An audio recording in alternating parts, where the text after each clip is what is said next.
The Coruscant Guard. The Coruscant Guard, simply known as the Guard throughout much of the Clone Wars, was the Clone Army's military police force, as well as being stationed on Coruscant to protect it if any large-scale enemy threats emerged, often working alongside the civilian policing forces to stamp out organised crime and separatist-backed criminals. This would later be reorganised, placing both civilian and military police under the Homeworld Security Command. The Guard would prove highly effective at this initial role, so much that it would be expanded to include all diplomatic security for Republic officials off-world. This diplomatic escort service would have its own prestigious commanders, who would be subservient to the overall core commander of the Guard, Fox, who, despite not being officially named as such, is in practice a martial commander, one of only 7 we know of in the entire Grand Army. More than any other corps, the Guard was completely loyal to the Supreme Chancellor, by his design, of course, as when Order 66 came down, they would kill more Jedi than any other corps in the GAR. Fox would lead the Guard into Imperial service, being killed by Darth Vader in 19 BBY. Underworld Police.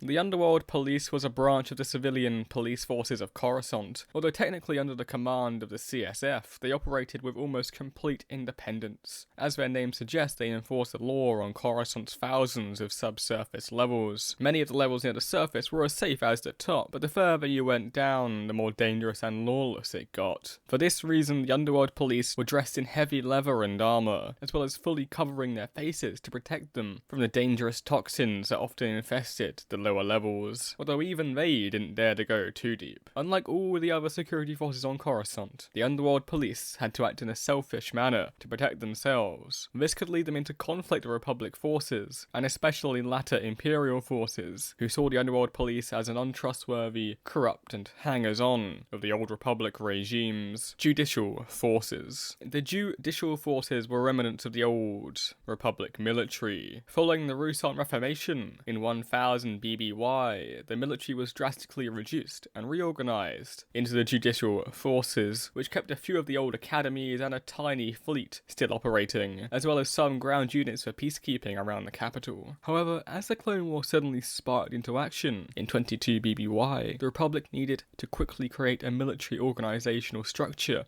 out of thin air to coordinate the clone army with all its other assets. And so, for the first time in 1000 years, the Judicial Forces would again become the Republic Navy, which oversaw all naval operations for the Republic, both clone and volunteered officers. This is how many non-clone officers found their way into commanding fleets during the Clone Wars. The Judicial Forces' few ground-based assets would be transferred into the structure of the GAR. Senate Guard. The Senate Guard served as the protective service for the Galactic Senate, the heart of the Republic on Coruscant. Unlike the military-focused Coruscant Guard, the Senate Guard was a civilian security force renowned for its distinctive blue robes and formal armour. Their primary duty was to maintain security and order within the Senate district, which included manning checkpoints, guarding the entrance to the Senate chamber, and acting as personal bodyguards for individual senators. While their role was often ceremonial, projecting an image of dignity and order, they were highly trained in combat and protective tactics. However, their authority was strictly confined to the Senate district. They possessed no jurisdiction beyond its boundaries. This would lead to complicated relationships with the Coruscant Guard, who held military authority across the entire planet. Following the rise of the Empire, the Loyalist Senate Guard was disbanded and replaced by the Imperial Senate Guard, which answered directly to Palpatine. Coruscant Security Forces. The Coruscant Security Force, or CSF, was the primary civilian police agency responsible for law enforcement across the vast metropolis of Coruscant. As the main police force for the planet's general population, their jurisdiction encompassed everything from routine traffic control and petty crime in the mid-levels, to complex homicide investigations in the upper cityscapes. The CSF was a massive organisation comprised of non-clone personnel, and was often overstretched and under-resourced, leading to a reputation for being overworked and, in some cases, susceptible to corruption. During the Clone Wars, they frequently found their authority overlapping or even superseded by the military police of the Coruscant Guard, creating a